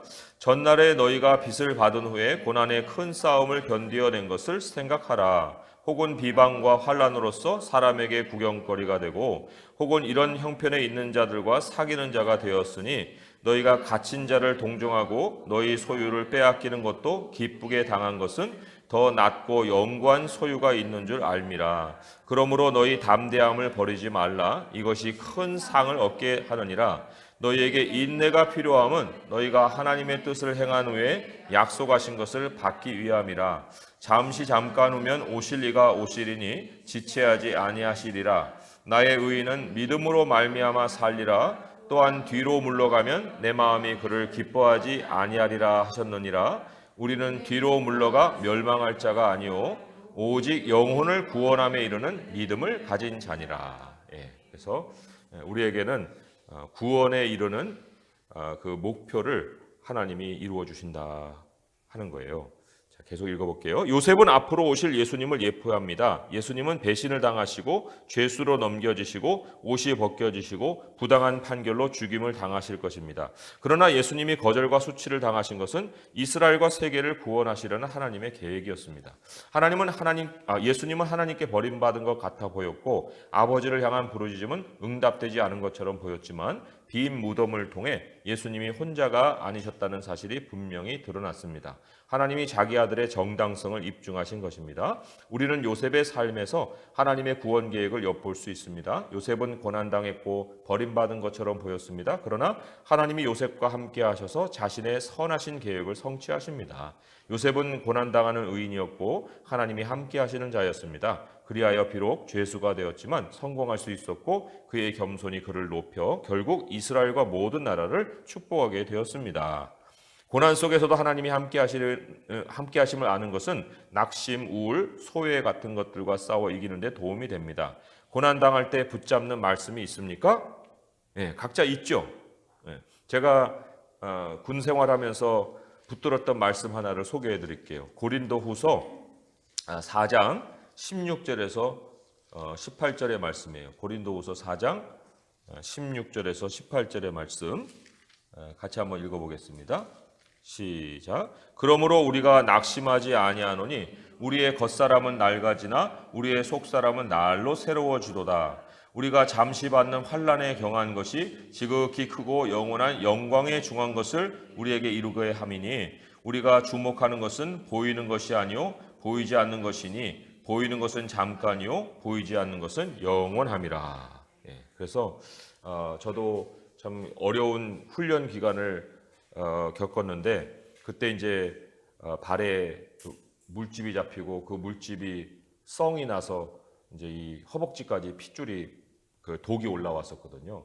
근데 의무실에서 치료를 안 해주고 그래서 견디다 못해가지고 이제 마지막까지 견디고 그리고 이제 평택으로 우리 모든 부대가 옮겨갔어요. 저는 이제 카투사 했거든요. 근데 평택으로 옮겨가서 거기서 아픈 사람 손 들어보라고 해갖고 저는 1등으로 손 들고 나 여기 다리가 아파갖고 도무지 더 이상 못하겠습니다 하고 보여줬더니 그 미쳤다는 거예요. 그 먼저 번에 있었던 부대가 너 죽을 수도 있다. 이 독이 너 어디까지 올라오는지 아냐. 여기까지 올라왔거든요. 그래가지고 바로 거기 병원으로 실려가가지고 수술을 했어요. 수술을 하고 이제 저는 이제 한 2, 3일 푹 쉬었죠. 근데 걔네들은 이제 2시에 새벽 2시에 도착해갖고 4시에 깨워가지고 또 영어 시험을 또 봤거든요. 그래가지고 이제 그 영어 성적을 가지고 부대를 배치한 거예요. 이제 60%는 이제 동두천으로 가고 나머지 40%는 이제 다른 부대로 배치를 했는데 저는 그때 같이 시험 안 봤잖아요. 그리고 이제 다 치료받고 한 3일이었던 3일이었는데 3일이었던 것 같아요. 3일째 저한테 시험지 갖다 주고 그 푹 자고 일어나서 아주 제정신에 이제 영어 시험을 잘 봤죠. 그래서 그 60%에 속하지 않고 좀 제정신의 점수가 나와서 저도 이제 40% 안에서 부대 배치를 받았고 평택에 간 거예요. 그리고 평택 부대에서도 아주 선별된 부대에 있어가지고 매주 나올 수 있었어요. 근데 제가 기도하기를 그때 이제 개척교회를 섬겼는데 우리 아이들 교사가 없으니 하나님 카투사니까 나올 수 있는 그런 환경이지 않습니까? 제가 매주 올라와서 애들 가르칠 수 있게 해주세요 했는데 그게 동두천으로 갔으면 못해요. 의정부 그 동두천 그쪽에서 어떻게 와요 매주. 그리고 부대 배치를 받고 나서 아는 일이지만은 모든 부대가 매주 나오는 게 아니에요. 그건 헛소문이었어. 근데 이제 저희 부대에서는 나가는 걸 또 격려를 해요.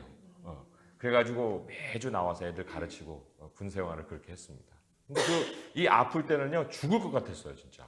매일 아침 일어나면서 하나님이 그 밤중에 기적을 베풀어 주지 않았을까 하고 하는데 막 고통 중에 일어나고 그랬거든요. 근데 이제 마지막에는 그것을 하나님이 반전시키신 거죠.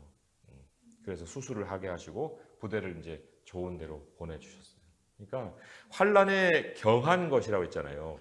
환난에 가벼운 것, 영원한 영광에 무거운 것을 우리에게 이루게 함이라 했기 때문에 잠깐 겪는 고난을 견뎌내면 그 이후에 하나님의 엄청난 상이 있다. 이걸 저는 아주 뼈저리게 그때 경험을 했어요.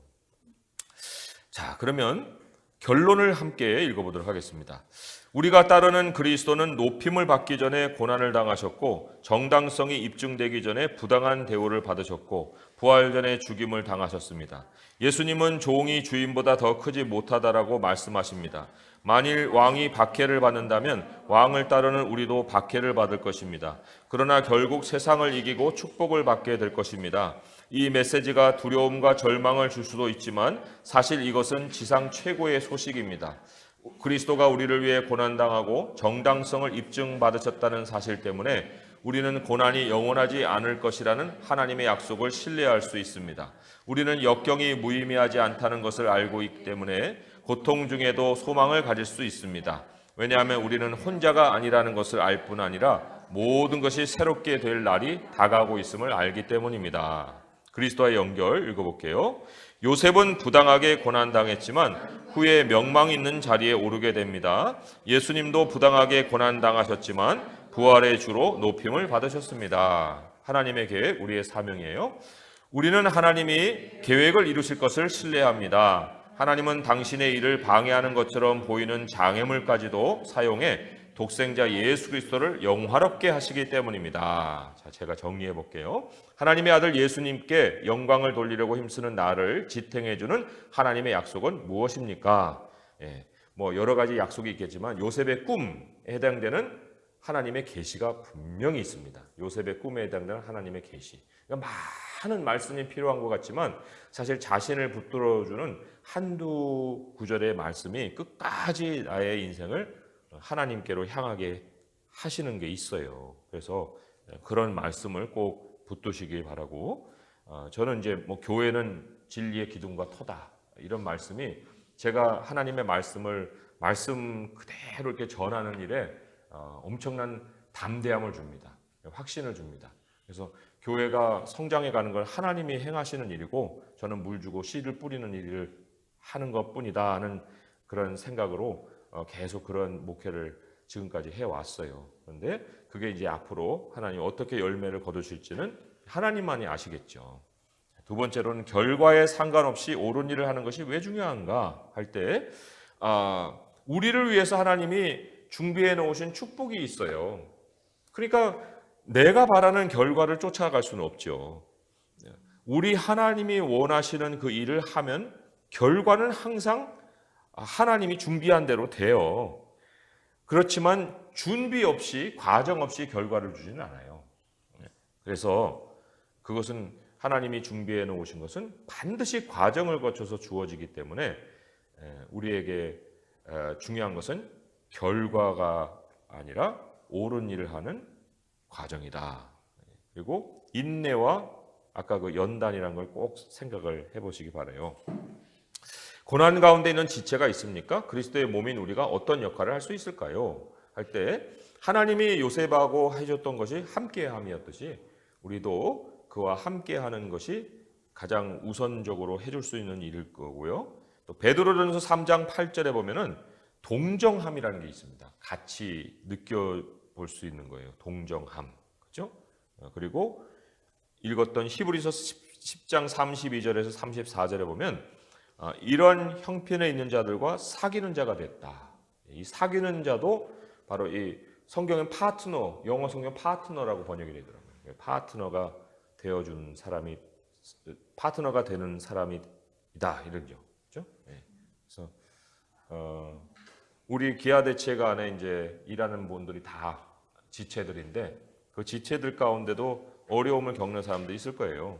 그럴 때 이제 흔쾌히 파트너가 돼줄 수 있는 모습, 그것이 하나님이 우리에게 원하시는 그 모습이겠죠. 하나님 감사합니다. 우리들의 여러 역경과 고난은 하나님이 우리에게 주신 큰 유익입니다.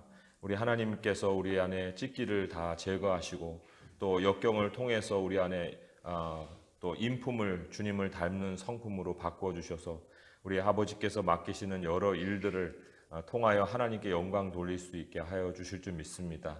여기 다 저희들이 다 요셉과 같이 준비되고 있습니다. 하나님이 시대에 이루실 그 일들이 있는데 저희들이 그 과정에 정말 도구로 사용될 수 있는 것, 이것이 영광입니다.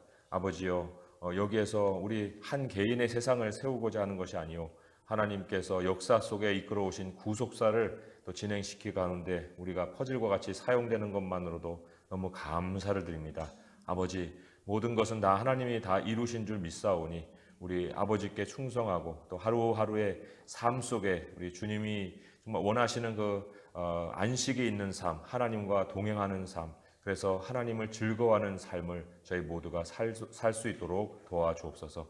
기아 대책을 준비시키신 하나님, 우리 한 사람 한 사람이 하나님 안에서 만들어가고 있는 이 사역입니다. 하나님께서 사용하시고 또 권세를 주신 사람들에게 지혜와 명철을 주셔서 우리 하나님의 선한 일이 지혜와 총명을 통해서 주어진다 하셨사오니 하나님의 말씀 안에서 더 길을 발견할 수 있게 하시고 주님이 시작하신 일을 잘 마치게 하셔서 하나님께 온전한 영광 돌리는 이 기구가 되게 하여 주옵소서. 예수님의 이름으로 감사하며 기도합니다. 아멘.